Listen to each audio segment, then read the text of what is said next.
കർത്താവിൽ പ്രിയപ്പെട്ട സഹോദരങ്ങളെ, ഒത്തിരി സ്നേഹത്തോടെ സന്തോഷത്തോടെ ഈ കൃപാഭിഷേകത്തിൻ്റെ ഈ പ്രാർത്ഥനയിലേക്ക് വിളിക്കുകയാണ്, ക്ഷണിക്കുന്നു. ഈ സമയത്ത് ദൈവവചനം ഹൃദയത്തിൽ സംഗ്രഹിക്കുക, ദൈവവചനത്താൽ നിറയ്ക്കപ്പെടട്ടെ. ദൈവവചനം ഹൃദയത്തിൽ നിറയണമെന്നുണ്ടെങ്കിൽ എപ്പോഴും എളിമ വേണം. ഞാൻ അച്ഛൻ എപ്പോഴും പറയാം, 66:2 അത് ഓർത്തണം. അത് പ്രഭാഷകൻ 3:18 19 വചനം നീ എത്രമാത്രം ഉന്നതനാണോ അത്രമാത്രം വിനീതനാകുക. ലുക്ക 1:47 മറിയം പറയുന്ന പോലെ ദൈവം നിൻ്റെ ദാസിയുടെ താഴ്മയെ കടാക്ഷിച്ചു. ലുക്ക 1:38 പറയുക, കർത്താവിൻ്റെ ദാസി നിൻ്റെ വചനം പോലെ ഇല്ലാവട്ടെ. അപ്പോൾ അതുപോലെ എളിമപ്പെട്ടെങ്കിൽ മാത്രമേ ദൈവവചനം ഹൃദയത്തിലേക്ക് കയറുകയുള്ളൂ. അഹങ്കാരികളിൽ വചനം ഇരിക്കത്തില്ല. ജെറമ്യാ 50:31 അഹങ്കാരി ഞാൻ നിനക്കെതിരാണ്. ദൈവം ഇപ്പോൾ അഹങ്കാരിക്കെതിരെ ഏതൊരു അഹങ്കാരം ഉണ്ടോ, എന്തെല്ലാം പണമുണ്ട്, പേരുണ്ട്, പെരുമയുണ്ട്, പ്രശസ്തിയുണ്ട്, അങ്ങനെയുള്ള അഹങ്കാരികളിലൊന്നും ദൈവം പ്രസാദിക്കത്തില്ല. സങ്കീർത്തനത്തിൽ 20-ാം അധ്യായത്തിൻ്റെ 6-7 വചനം വലിയ പവർഫുൾ വചനം. കർത്താവ് തൻ്റെ അഭിഷിക്തനെ സഹായിക്കുമെന്ന് ഞാനിപ്പോൾ അറിയുന്നു. അവിടുന്ന് തൻ്റെ വിശുദ്ധ സ്വർഗത്തിൽ നിന്ന് അവൻ ഉത്തരമരുളും. വലത് കൈകൊണ്ട് മഹത്തായ വിജയം നൽകും. ചിലർ രഥങ്ങളിലും മറ്റു ചില കുതിരകളിലും അഹങ്കരിക്കുന്നു. ഞങ്ങളാകട്ടെ ഞങ്ങളുടെ ദൈവമായ കർത്താവിൻ്റെ നാമത്തിൽ അഭിമാനം കൊള്ളുന്നു. എന്ത് നല്ല വചനം. ചില രഥങ്ങളിലും മറ്റു ചില കുതിരകളിലും അഹങ്കരിക്കുന്നു. ചില രാജ്യങ്ങളിൽ കുതിരകൾ ഇഷ്ടം പോലെ ഉണ്ട്, രഥങ്ങൾ ഇഷ്ടം പോലെ. ചില അപ്പോൾ പണ്ട് പറഞ്ഞു, ഞങ്ങളാകട്ടെ ഞങ്ങളുടെ ദൈവമായ കർത്താവിൻ്റെ നാമത്തിൽ അഭിമാനം കൊള്ളുന്നു. അവർ തകർന്നു വീഴും. സങ്കീർത്തനം 20:8-9 അവർ തകർന്നു വീഴും, എന്നാൽ ഞങ്ങൾ ശിരസ് ഉയർത്തി നിൽക്കും. 9-ാമത്തെ വചനം, കർത്താവേ രാജാവിന് വിജയം നൽകണമേ, ഞങ്ങൾ വിളിച്ചപേക്ഷിക്കുമ്പോൾ ഞങ്ങൾക്ക് ഉത്തരമരുളണമേ. അപ്പോൾ അവിടെ പറഞ്ഞു, ചില രഥങ്ങളിലും മറ്റു ചില കുതിരകളിലും അഹങ്കരിക്കുന്നു. കുതിരകൾ അഹങ്കരിക്കും. അതായത് എനിക്ക് ഓടാം, എനിക്കെന്തുകൊണ്ട് എന്നെ ഒന്ന്, അത് യുദ്ധത്തിന് പോകുമ്പോഴുള്ള ഏറ്റവും രഥങ്ങളും കുതിരകളുണ്ടെങ്കിൽ ഒരുപാട് വിജയം നേടാൻ പറ്റും. വളരെ വേഗത്തിൽ കുതിരകൾ ഫാസ്റ്റായിട്ട് ചെയ്തത് യുദ്ധം ചെയ്യുക. അപ്പോൾ എല്ലാ യുദ്ധോപകരണങ്ങളും. പക്ഷെ ഞങ്ങളാകട്ടെ ഞങ്ങളുടെ ദൈവമായ കർത്താവിൻ്റെ നാമത്തിൽ അഭിമാനം കൊള്ളുന്നു. പലതും തലയുയർത്തുന്ന കഴിവുണ്ട്, പണമുണ്ട്, ജോലിയുണ്ട്, വലിയ ബിസിനസ്സുണ്ട്. ഞങ്ങളുടെ അപ്പന് വലിയ സ്ഥാനത്തിരിക്കുന്നു, രാഷ്ട്രീയക്കാരനാണ്, ഗവൺമെൻറ്റിലെ ആളാണ്, എല്ലാം പവർഫുള്ളാണ്, എല്ലാം വലിയ കഴിവുണ്ട്. മക്കൾക്ക് പഠിക്കാനാണ് ഇഷ്ടം പോലെ പണമുണ്ട്. അവർ ഏത് കോളേജ് എവിടെ വേണം വിടാനുള്ള ഇഷ്ടം പോലെ ഇൻകമുണ്ട്, പണമുണ്ട്, കഴിവുണ്ട്, ബുദ്ധിയുണ്ട്, എല്ലാം ഉണ്ട്, ആരോഗ്യമുണ്ട്, മുഴുത്ത വീടുണ്ട്, സ്ഥലമുണ്ട്, എല്ലാ പേരും പെരുമയുണ്ട്, കഴിവുണ്ട്, നല്ല ബുദ്ധിയുള്ള പഠനമുണ്ട്. പക്ഷേ പറയാം, അതാണ് രഥങ്ങളിലും കുതിരകളിലും ആശ്രയിക്കുന്നവർ. പണമുണ്ട്, ഞങ്ങളൊന്നും ബാധിക്കാൻ പോകുന്നില്ല. നല്ല ജോലിയുണ്ട്, ഞങ്ങൾക്കൊന്നും ബാധിക്കാൻ പോകുന്നില്ല. നല്ല ബിസിനസ് ഉണ്ട്, ഞങ്ങൾ നല്ല ആരോഗ്യമുള്ള ശരീരമുണ്ട്, നല്ല പാരമ്പര്യ കുടുംബമാണ്. ഇതാണ് ഞങ്ങളുടെയൊക്കെ അഭിമാനം. പലരും അഭിമാനം എന്നാണ് ഞങ്ങളുടെ പലരും അഭിമാനം. കുതിരകളുണ്ട്, രഥങ്ങളുണ്ട്. പക്ഷേ ഇസ്രായേലും പറയാം, ഞങ്ങൾക്കതൊന്നുമില്ല. ഞങ്ങളുടെ ദൈവത്തിൻ്റെ നാമത്തിൽ, ഞങ്ങളുടെ കർത്താവിൻ്റെ നാമത്തിലാണ് ഞങ്ങൾ അഭിമാനം കൊള്ളുന്നത്. അവർ തകർന്നു വീഴും. അപ്പോൾ അതായത് കുതിരകളെയും രഥങ്ങളെയും ബുദ്ധിയെ ആശ്രയിക്കുന്നു, തകർന്നു വീഴും. എന്നാൽ ഞങ്ങൾ ശിരസ്സുയർത്തി നിൽക്കും. ശിരസ്സുയർത്തി. പ്രിയപ്പെട്ട സഹോദരങ്ങൾ, ശരിക്കും വിജയം അനുഭവിക്കണം, ശിരസ്സുയർത്തി നിൽക്കണമെന്നുണ്ടെങ്കിൽ നമ്മൾ ശരിക്കും പറഞ്ഞാൽ നമ്മൾ ദൈവവചനം നമ്മുടെ ഹൃദയത്തിൽ ഉണ്ടായിരിക്കണം. ദൈവവചനം കൊണ്ട് നമ്മൾ ശിരസ്സുയർത്തി നിൽക്കാൻ പറ്റുള്ളൂ. അല്ലെങ്കിൽ നമ്മളൊക്കെ തലകുനിച്ചു പോകും. സാത്താൻ ഉപദ്രവിക്കും. പണക്കാരനൊന്നും ഒന്നുമില്ല, ഉപദ്രവിക്കുമ്പോൾ സാത്താൻ എല്ലാം നശിപ്പിച്ചോളും. ദൈവത്തിൽ ആശ്രയിക്കുന്നത് മാത്രമേ നിലനിൽക്കുകയുള്ളൂ. ആ ഒരു കാര്യം നമ്മൾ എപ്പോഴും നമ്മുടെ ഹൃദയത്തിൽ സൂക്ഷിക്കണം. അല്ലെങ്കിൽ നമ്മൾ തകർന്ന് തരിപ്പണമായിപ്പോൾ. ഈ വചനം പറഞ്ഞിട്ടുണ്ട് സങ്കീർത്തനത്തിൽ 23-ാം അധ്യായം. നമുക്കറിയാം, കർത്താവാണ് എൻ്റെ ഇടയൻ, എനിക്കൊന്നിനും കുറവുണ്ടാകിയില്ല. പച്ചയായ പുൽത്തകടിയിൽ അവിടെ നിന്ന് എനിക്ക് വിശ്രമം വരളുന്നു. പ്രശാന്തമായ ജലാശയത്തിലേക്ക് അവിടെ നിന്ന് നയിക്കുന്നു. അവിടെ നിന്ന് എനിക്ക് ഉന്മേഷം നൽകുന്നു. തൻ്റെ നാമത്തെ പ്രതി നീതിയുടെ പാതയിൽ എന്നെ നയിക്കുന്നു. മരണത്തിൻ്റെ നിഴൽ വീണ താഴ്വരയിലൂടെയാണ് ഞാൻ നടക്കുന്നത് എങ്കിലും അവിടെ നിന്ന് എൻ്റെ കൂടെയുള്ളതിന് ഞാൻ ഭയപ്പെടുകയില്ല. കണ്ടോ, മരണത്തിൻ്റെ നിഴൽ വീണ താഴ്വരയിലൂടെയാണ് ഞാൻ നടക്കുന്നെങ്കിലും അവിടെ നിൻ്റെ കൂടെയുള്ള ഞാൻ ഭയപ്പെടുകയില്ല. ദാവീദൊക്കെ പറയുമ്പോൾ ഇസ്രായേലിന് ഈ മരണത്തിൽ ഇപ്പോഴും ശത്രുക്കളുടെ നടുവിലാണ് നിങ്ങൾ 24 മണിക്കൂർ ജീവിക്കേണ്ടി വന്നിട്ടുള്ളത്. ഇസ്രായേൽ ജനത്തിൻ്റെ ചരിത്രം മുഴുവൻ ശത്രുക്കളുടെ നടുവിലാണ്. എവിടെയാണ് ശത്രു ഇല്ലായിരുന്നത്? അവരുടെ ജീവിതം മുഴുവൻ ശത്രുക്കളുടെ നടുവിലായിരുന്നു. അവർ നൂറ്റാണ്ടുകളോളം ഈജിപ്തിലെ ശത്രുക്കളുടെ നടുവിലാണ് അവർ അടിമകളായിട്ട് കഴിഞ്ഞു. അവിടെ ദൈവം അവർ പുറത്തു കൊണ്ടുവരുന്നുണ്ട്. അവർ മരുഭൂമിയിൽ 40 വർഷം പോകുമ്പോഴും മരുഭൂമിക്ക് ചുറ്റുമുള്ള മറ്റ് രാജ്യങ്ങളെല്ലാം അവരുടെ ശത്രുക്കളാണ്. കാനാൻ ദേശത്ത് കയറുമ്പോഴും മുഴുവൻ ശത്രുക്കളാണ്. മുഴുവൻ അന്യദൈവങ്ങളെ ആരാധിക്കുന്നവർ മുഴുവൻ പീഡനത്തിൻ്റെ നാളുകളാണ്. സാവൂളിൻ്റെ കാലഘട്ടത്തിലും അതിനുശേഷം ദാവീദിനും സോളമൻ്റെയും കാലഘട്ടം മുഴുവൻ നോക്കുമ്പോൾ അവിടെയെല്ലാം തന്നെ ഇവർ മുഴുവൻ വളരുന്നത് ജീവിക്കുന്ന ശത്രുക്കൾ ഫിലിസ്തീനടക്കും വരും. എന്നിട്ട് ഇവരെ നശിപ്പിക്കാൻ വരും. അപ്പോൾ ഇതിന് നടുവിലാണ്. അപ്പോൾ അവർക്ക് രഥങ്ങളുണ്ട്, അവർക്ക് രാജാക്കന്മാരുണ്ട്, എല്ലാ കഴിവുകളും ബുദ്ധിമാന്മാരും വലിയ ആൾബലവും കായിക ബലമുള്ളവരാണ് ഇവരുടെ മുമ്പിൽ. അതിൻ്റെ മുമ്പിലൊക്കെ അവർക്ക് വിജയം നൽകിയ ഒരു ദൈവത്തെ അവരുടെ മനസ്സിൽ അവർ സൂക്ഷിക്കുന്നുണ്ട്. യഹോവയായ സത്യദൈവം, ആ ദൈവത്തിലാണ് നമ്മളൊക്കെ ഇത് സഭയിൽ നിൽക്കുമ്പോൾ നമുക്ക് ചുറ്റും സഭയ്ക്ക് എന്ന് ശത്രുക്കളുണ്ട്. ആ അകത്തും പുറത്തും ചുറ്റും എന്നതാണ്. അതുകൊണ്ട് ഈ വചനം ഈ കാലഘട്ടത്തിനൊക്കെ വലിയ പവർഫുൾ വചനം. അതായത് മരണത്തിൻ്റെ നിഴൽ വീണ് തടവരിലൂടെയാണ് ഞങ്ങൾ നടക്കുന്നതെങ്കിലും അവിടുന്ന് എൻ്റെ കൂടെയുള്ളതിനാൽ ഞാൻ ഭയപ്പെടുകയില്ല. അങ്ങയുടെ ഊന്നുവടിയും ദണ്ഡും എനിക്ക് ഉറപ്പേകുന്നു. എൻ്റെ ദണ്ഡല്ല, എൻ്റെ കൈകൾ വശമുള്ള ദൈവത്തിൻ്റെ ഊന്നുവടി കർത്താവ് നൽകുന്നു. കർത്താവിൻ്റെ കരമാണത്, അതെനിക്ക് ഉറപ്പ് നൽകുന്നു. എൻ്റെ ശത്രുക്കളുടെ മുമ്പിൽ അവിടുന്ന് എനിക്ക് വിരുന്നൊരുക്കുന്നു. എപ്പോഴും ശ്രാജനത്തിന് ശത്രുക്കളുടെ നടുവിൽ ദൈവം ഒരു നല്ലൊരു വിരുന്നൊരുക്കി കൊടുക്കുകയെ, വലിയൊരു അനുഗ്രഹം. മുഴുവൻ ശത്രുക്കളുടെ നടുവിൽ ദൈവം നമുക്ക് ആഹ്ലാദവും ആനന്ദവും ഉത്സവങ്ങളും സന്തോഷത്തിൻ്റെ ആനന്ദത്തിൻ്റെ നാളുകൾ ദൈവം ഒരുക്കി തരികയാണ്. അതാണ് നമ്മുടെയൊക്കെ ജീവിതത്തിൻ്റെ ഏറ്റവും വലിയ സന്തോഷത്തിൻ്റെ നാളുകൾ. അപ്പോൾ അതൊക്കെ എൻ്റെ പ്രിയപ്പെട്ട സഹോദരികൾ നമ്മുടെ ഹൃദയം നമ്മൾ സൂക്ഷിക്കണം. അപ്പോൾ ദൈവത്തോട് ചേർന്ന് നിൽക്കുക. അപ്പോൾ അതിവിടെയാണ് ഇസ്രായേൽ ജനം പറയാം, അവർ അഭിമാനം കൊള്ളുന്നത് ദൈവത്തിലാണ്. ദൈവമാണ് അവരെ നയിക്കുന്നത്, ദൈവമാണ് വഴി നടത്തുന്നത് എന്നുള്ള നല്ല ബോധ്യമുണ്ട്. അപ്പോൾ ആ ഒരു ബോധ്യം നമ്മുടെ ഹൃദയം സൂക്ഷിക്കും. അതുകൊണ്ട് ഇപ്പോൾ നമ്മളൊരിക്കലും ലോകാരൂപിയിൽ ആശ്രയിക്കരുത്. 1 തിമോത്തി 6:10 ധനമോഹമാണ് എല്ലാ തിന്മകളുടെ അടിസ്ഥാന കാരണം. എല്ലാ തിന്മകളുടെ ഉത്ഭവസ്ഥാനം പറയുന്നത് ധനമോഹമാണ്. ഈ ധനമോഹം വന്നു കഴിഞ്ഞാൽ പിന്നെ ഉണ്ടല്ലോ മനുഷ്യൻ ദൈവത്തിൽ ആരെ വേണം ചീത്ത വിളിക്കുക. അവൻ പണമായി, കാശായി, അവൻ വീടായി, ചില കൊണ്ട് വീട് കിട്ടി, അവൻ്റെ സ്വഭാവം മാറി. മക്കളൊന്ന് വിദ്യാഭ്യാസമായി എൻ്റെ സ്വഭാവം മാറി. പിന്നെ ആർക്കും അവനോടൊന്നും പറയാൻ പറ്റില്ല. തിരുത്തിയാൽ പിന്നെ കൊലകളി നടത്തും. പണവും സ്വത്തും നേട്ടവും ചില ആരോഗ്യം വളർന്നു. അപ്പോൾ ചില കുഞ്ഞുങ്ങളുണ്ട് ചെറുപ്പത്തിൽ അവന് അമ്മയപ്പനില്ലാതെ അവൻ ജീവിക്കില്ലാത്തവന്, അമ്മയിലെ കരയോ അപ്പനില്ല കരയോ. പക്ഷേ പ്രായമായപ്പോഴോ ചില പണമായി, ഏതോ ഒരു പെൺകുട്ടിയെ പ്രേമിച്ചു സ്നേഹിച്ചു കല്യാണം കഴിച്ചു, അല്ലെങ്കിൽ ഏതോ ഒരുത്തന്.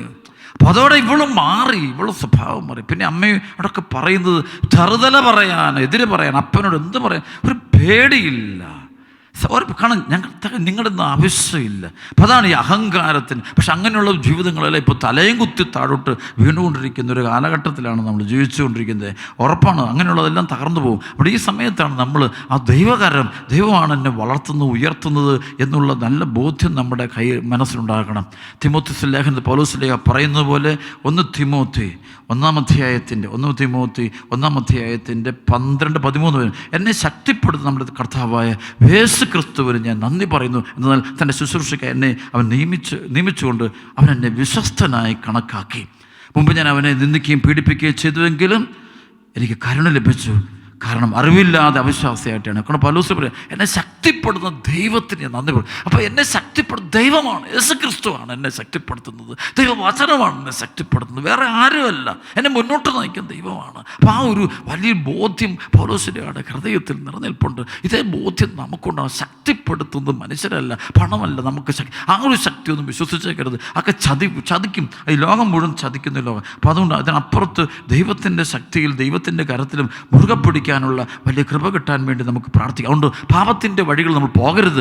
റോമാലേഖനത്തിൻ്റെ 6 അധ്യായത്തിൽ 14 വചനം പൗലോസ് പറയുക, പാപം നിങ്ങളുടെ ഭരണം നിർത്തൽ, കാരണം നിങ്ങൾ നിയമത്തിൻ്റെ കീഴല്ല കൃപയ്ക്ക്. കൃപയാണ് നിങ്ങൾ പാപം ചെയ്യാത്തതിൻ്റെ കാരണം, വിശുദ്ധ ജീവൻ നയിക്കുന്നതിൻ്റെ കാരണം നിങ്ങളുടെ കഴിവല്ല, കൃപയാണത്. പരിശുദ്ധാത്മ കൃപ കിട്ടുന്നതുകൊണ്ട് നിങ്ങൾ പാപം ചെയ്യാത്തത്, നിങ്ങൾ വിശുദ്ധിയുടെ വഴിയെ പോകുന്നതിൻ്റെ കാരണം ആ ദൈവം കൃപയാണ്, അല്ലത് സ്വന്തം കഴിവിലല്ല, കഴിവുകൊണ്ട് നേടുന്ന നേട്ടമല്ലത്, സ്വന്തം മാന്യതയിലോ അറിവിലോ ബുദ്ധിയിലോ ദൈവം നൽകുന്നു. വെച്ചാൽ ഞാൻ ഈ നാളുകളൊക്കെ ഓർക്കാറുണ്ട്, ഓരോ സാഹചര്യങ്ങളും എൻ്റെ ദൈവം വന്നിട്ട് ആ കരം എനിക്ക് നീട്ടിത്തരുന്നു. എൻ്റെ ഇപ്പോൾ എപ്പോഴും എൻ്റെ ദൈവത്തിൻ്റെ കരം അത് ഓർക്കുമ്പോൾ ചില സമയത്ത് കണ്ണ് നിറഞ്ഞു പോകും. കാരണം അതുപോലെ പരിപാലിക്കുന്ന ഒരു ദൈവം, സംരക്ഷിക്കുന്ന ദൈവം, ആത്മീയവും ആത്മീയവുമായി അല്ല പ്രൊട്ടക്ഷൻ. ആ ദൈവത്തിൻ്റെ ഒരു തോന്നലല്ല എൻ്റെ ജീവിതത്തിൽ. ദൈവം ഒരു തോന്നലോ പഠനങ്ങളോ ഞാൻ വായിച്ചു പഠിച്ചതൊന്നും അല്ല. അതിനപ്പുറത്തുള്ള അസ്തിത്വമുള്ള, എന്നെ കേൾക്കുന്ന, എന്നെ അറിയുന്ന, എന്നെ കാണുന്ന, എന്നെ സഹായിക്കുന്ന, രക്ഷിക്കുന്ന, എനിക്ക് ശിക്ഷണം നൽകുന്ന, വളർത്തുന്ന, പരിപാലിക്കുന്ന, വിശുദ്ധീകരിക്കുന്ന, പ്രൊട്ടക്റ്റ് ചെയ്യുന്ന, കൈപിടിച്ച് നടത്തുന്ന ഒരു സ്നേഹത്തിൻ്റെ ഒരു പിതാവാണ് സ്വർഗപിതാവ്.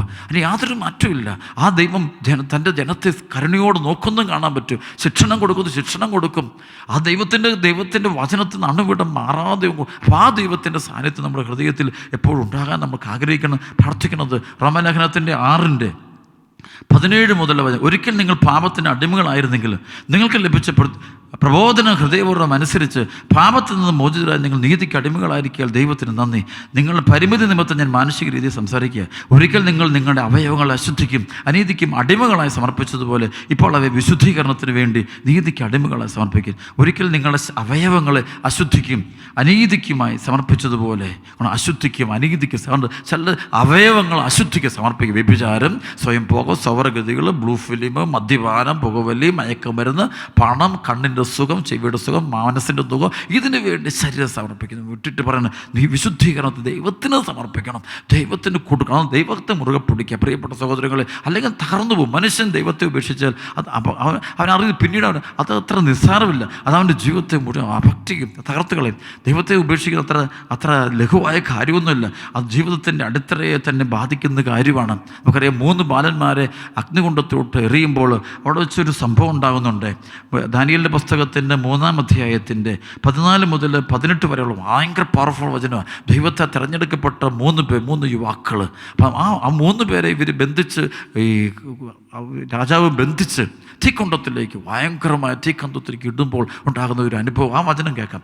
നമുക്ക് ഞാൻ ചോദിച്ചു, ഹേ ശദ്രാക്ക്, മെഷാക്ക്, അബദ്നെഗോ, നിങ്ങൾ എൻ്റെ ദേവന്മാരെ സേവിക്കുന്നില്ലെന്നും ഞാൻ സ്ഥാപിച്ച പ്രതിമയെ ആരാധിക്കുന്നില്ലെന്നും കേട്ടത് സത്യമാണോ? കൊമ്പ്, കുഴൽ, തമ്പുരു, കിന്നരം, വീണ, നാഗസ്വരം തുടങ്ങിയവയുടെ നാദം കേൾക്കുമ്പോൾ ഞാൻ പ്രതിഷ്ഠിച്ച പ്രതിമയെ താണു വീണ് ആരാധിക്കുന്നെങ്കിൽ നിങ്ങൾക്ക് നന്ന്. അല്ലെങ്കിൽ ഉടൻ തന്നെ നിങ്ങളെ എരിയുന്ന തീച്ചുകളിൽ എറിഞ്ഞു കളയും. ഭീഷണിപ്പെടുത്തുക. നേരെ തീക്കൊണ്ടത് എരിയുന്ന തീച്ചുകളിലേക്കിട്ട് എറിഞ്ഞു കളയും. ഏത് ദേവൻ എൻ്റെ കരങ്ങളിൽ നിങ്ങളെ രക്ഷിക്കും? ശദ്രാക്കും, മെഷാക്കും, അബദ്നെഗോയും രാജാവിനോട് പറഞ്ഞു, അല്ലയോ നെബൂഖദ്നേസർ, ഇക്കാര്യത്തിൽ ഞങ്ങൾ ഉത്തരം പറയേണ്ടതില്ല. ഞങ്ങളല്ല ഇതിന് ഉത്തരം പറയേണ്ടത്. രാജാവേ, ഞങ്ങൾ സേവിക്കുന്ന ഞങ്ങളുടെ ദൈവം എരിയുന്ന തീച്ചൂളയിൽ ഞങ്ങളെ രക്ഷിക്കാൻ കഴിവുള്ളവനാണ്.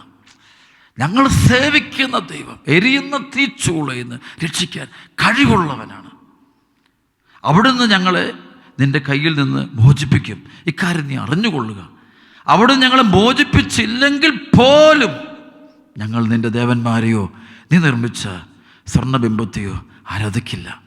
അവിടെ രക്ഷിച്ച് അത് ഞങ്ങൾക്ക് പ്രശ്നമല്ല. കാരണം അത് പിന്നീട് പറയുന്നുണ്ട്, ഞങ്ങൾ അതായത് ദാനിയേലിൻ്റെ പുസ്തകത്തിൻ്റെ അതിൻ്റെ 3 യുവാക്കളുടെ കീർത്തനം പറയുമ്പോൾ അവിടെ 6-ാമത്തെ വചനം പറയുന്നുണ്ട്. ശരിക്കത് വലിയ പവർഫുൾ വചനമാണ്. ഞങ്ങൾ നിയമം ലംഘിച്ച് പാപത്തിൽ മുഴുകി അങ്ങയിൽ നിന്ന് അകന്നുപോയി. എല്ലാ കാര്യങ്ങളും ഞങ്ങൾ തിന്മ പ്രവർത്തിച്ചു. അങ്ങയുടെ കൽപ്പനകൾ ഞങ്ങൾ അനുസരിച്ചില്ല. ദാനിയേലിൻ്റെ 3:7 പറയും, ഞങ്ങൾ അവ പാലിക്കുകയോ അനുസരിക്കുകയോ ചെയ്തില്ല. ഞങ്ങൾ നന്മയ്ക്ക് വേണ്ടിയാണല്ലോ അങ്ങ് ഞങ്ങൾക്ക് കൽപ്പനകൾ നൽകിയത്. ഞങ്ങളുടെ മേൽ അങ്ങ് വരുത്തിയവയെല്ലാം, ഞങ്ങളോട് അങ്ങ് ചെയ്തവയെല്ലാം ഉചിതമായ വിധിയോടെയായിരുന്നു. അതായത് അഥവാ അങ്ങനെ അത് ഞങ്ങളുടെ തെറ്റിൻ്റെ പരിണിത ഫലമാണ്. അത് ദൈവത്തിൻ്റെ കുഴപ്പമല്ല, ഞങ്ങളുടെ കുറ്റം, ഞങ്ങൾ ചെയ്ത ദ്രോഹങ്ങൾ, ദൈവകൽപ്പനകൾ ലംഘിക്കാത്തതുകൊണ്ടാണ് സംഭവിക്കുന്നത്. അല്ല ദൈവത്തിൻ്റെ പ്രവൃത്തി, ദൈവത്തിൻ്റെ സ്നേഹത്തിൻ്റെ കരുണയോട് കൊള്ളണം. ആ ദൈവത്തോട് ഞങ്ങൾ കാണിക്കേണ്ടത് കാണിച്ചില്ല, അനുസരണം, ബഹുമാനം കൊടുത്തില്ല, അതുകൊണ്ട് സംഭവിച്ചു. അല്ലാതെ ദൈവം ഞങ്ങൾ ഉപേക്ഷിച്ചത് നല്ലത്. ദൈവം ഞങ്ങൾക്ക് തരുന്ന ദൈവം നൽകുന്ന ഞങ്ങൾക്ക് ന്യായമായ അപ്പോൾ ആ ന്യായമായ വിധിയെ സന്തോഷത്തോട് സ്വീകരിക്കാൻ പോലെ തയ്യാറാണെന്ന് ഇവർ 3 പേര് പറയുമ്പോൾ അപ്പോൾ അവിടെയാണ് ദൈവത്തിൻ്റെ മഹത്വം കാണുന്നത്. പ്രിയപ്പെട്ട സഹോദരങ്ങളെ, ഇവിടെ ദാനിയേൽ പ്രവാചകൻ കാണാം, ദൈവത്തെ അല്ലാതെ വേറെ ആരും ആരാധിക്കില്ല. കാരണം അവർക്കറിയാം തല ഉയർത്തിപ്പിടിച്ച് നിൽക്കുന്നത്. അപ്പോൾ അവർക്കറിയാം ആ ഒരു വചനം നമ്മുടെ ഹൃദയത്തിൽ നിറയട്ടെ. നമ്മുടെ ഹൃദയത്തിലൊക്കെ ജീവിതത്തിൽ ഏതെല്ലാം സാഹചര്യങ്ങളും പൈശാചിക പീഡകളും അസ്വസ്ഥകളൊക്കെ വന്നാലും സത്യദൈവത്തെ അണുവിട് ഉപേക്ഷിക്കാതെ മുന്നോട്ട് പോകും. അവിടെ തന്നെ 3 ബാലന്മാരുടെ കീർത്തനത്തിൻ്റെ 18-ാമത്തെ വചനം, അതായത് ദാനിയേൽ 3:18 പറയും, ഇപ്പോൾ പൂർണ്ണ ഹൃദയത്തോടെ ഞങ്ങൾ അങ്ങേ അനുഗമിക്കുന്നു. ഞങ്ങൾ അങ്ങേ ഭയപ്പെടുകയും അങ്ങയുടെ മുഖം തേടുകയും ചെയ്യുന്നു. കണ്ടോ, ഞങ്ങൾ അങ്ങേ ഭയപ്പെടുന്നു, അങ്ങയുടെ മുഖം തേടുന്നു. ദൈവത്തിൻ്റെ മുഖം തേടുന്നു ദൈവജനം. അത് വേറൊന്നും, അതാണ് വിശ്വാസം. അപ്പം അവർക്ക് മുമ്പ് ആദ്യം വചനം പറഞ്ഞ പോലെ കുതിരകളിലോ അല്ലെങ്കിൽ വേറെ രഥങ്ങളിലല്ല അവർ ആശ്രയിക്കുന്നു, സത്യദൈവത്തിൽ ആശ്രയിക്കുന്നു. ഞങ്ങളുടെ അഭിമാനം കർത്താവാ, അത് ഏറ്റുപറയാനുള്ള ആനന്ദം. ശരിക്കും പീഡനങ്ങളുടെ നടുവിലൂടെ മാത്രമാണ് ഇസ്രായേലിന് എല്ലാ പുതിയ നിയമത്തിൻ്റെ തിരുസഭയോ തന്നെയാണ് ആദ്യം മുതൽ തിരിച്ചു മുഴുവൻ പീഡനങ്ങൾ, ചതിയും വഞ്ചനയുടെയും ലോകത്താണ് വളർന്നു വന്ന വലിയൊരു സംഭവമാണ് ദൈവരാജ്യം എന്ന് പറയുന്ന തിരുസഭ.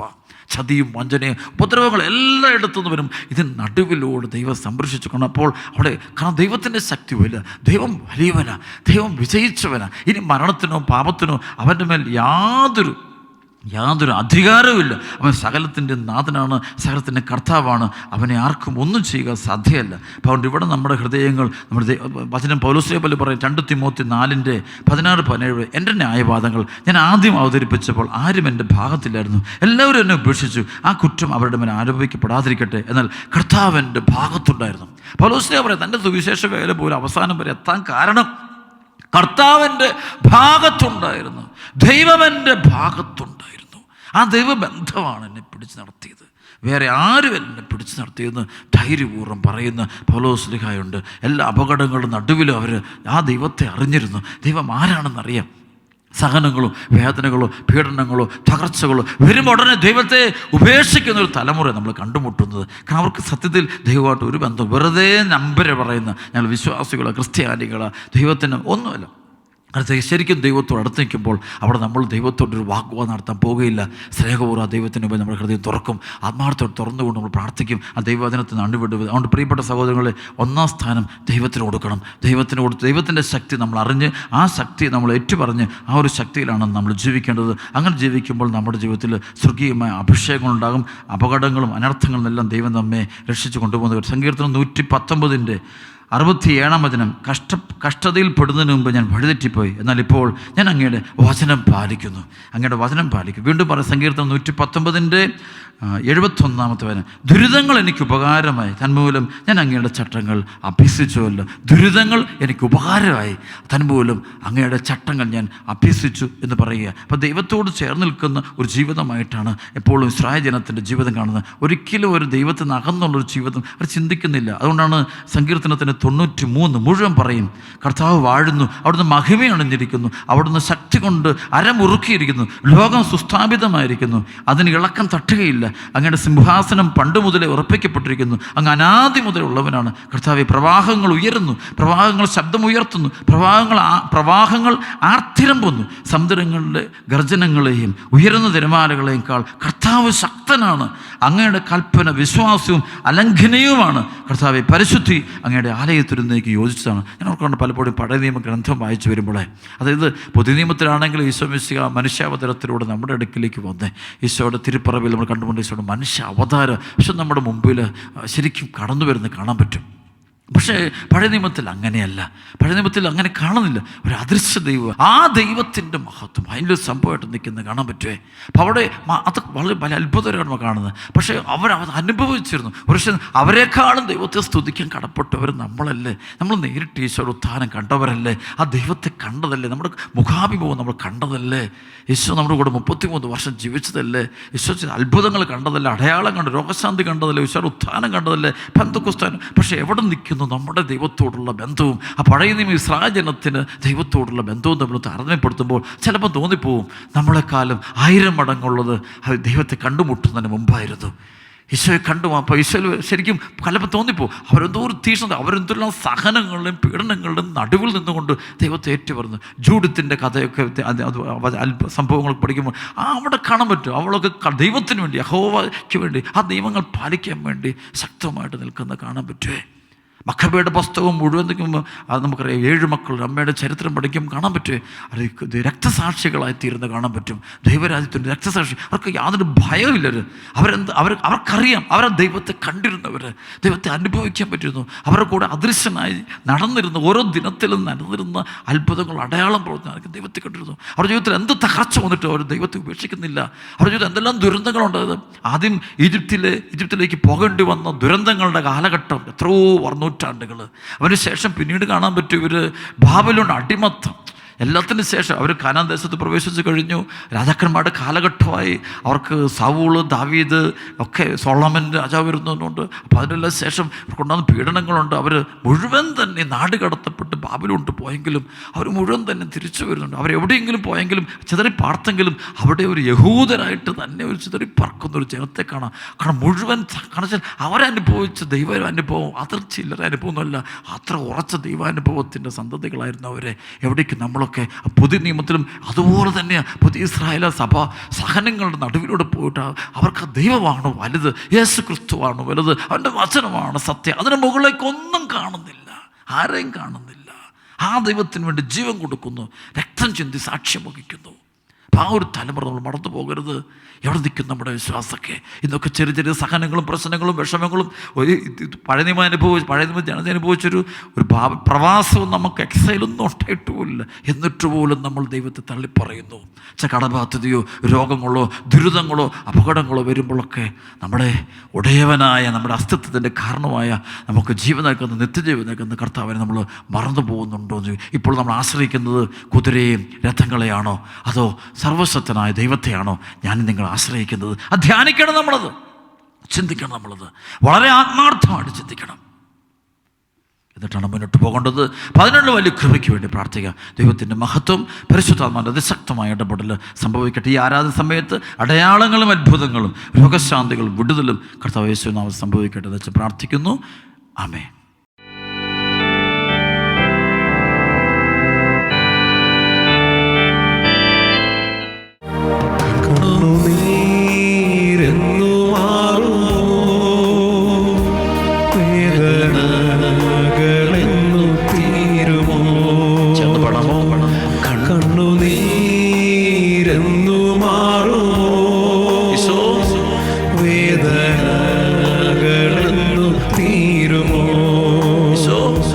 കഷ്ടപ്പാടിൻ കാലങ്ങളിൽ രക്ഷിപ്പാനായി നീ വരണേ. കഷ്ടപ്പാടിൻ കാലങ്ങളിൽ രക്ഷിപ്പാനായി നീ വരണേ. അഭിഷേകം കൊടുക്കട്ടെ. കണ്ണുനീരെന്നു മാറുമോ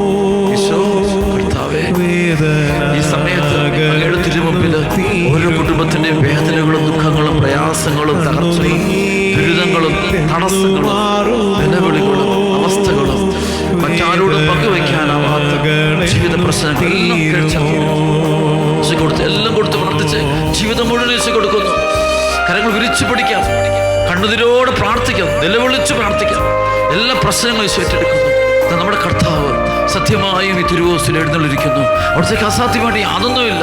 നമ്മുടെ എത്ര വലിയ പ്രശ്നം എടുത്തു മാറ്റാൻ അവിടത്തേക്ക് സാധിക്കും. നമ്മുടെ രോഗങ്ങൾ എടുത്തു മാറ്റാൻ അവിടെ സാധിക്കും. പിശാചുകൾ അവിടുന്ന് ബഹിഷ്കരിക്കും. കർത്താവിന്റെ ശക്തി വെളിപ്പെട്ട് രണ്ട് കരം സ്തുതിക്കുന്നു. ആരാധന ആരാധന ഹല്ലേലൂയ ആരാധന ഹല്ലേലൂയ ആരാധന ഹല്ലേലൂയ ആരാധന. ഈശോ ഈഹത്തിൽ ഒന്നുമില്ലായേ വിട്ടുകൊടുക്കാം.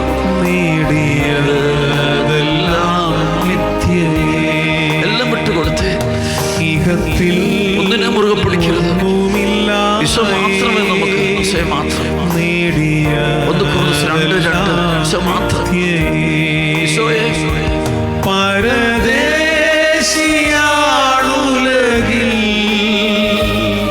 ഇവിടെ വന്യനല്ലോ. പരദേശിയാണുലകിൽ ഇവിടെ വന്യനല്ലോ.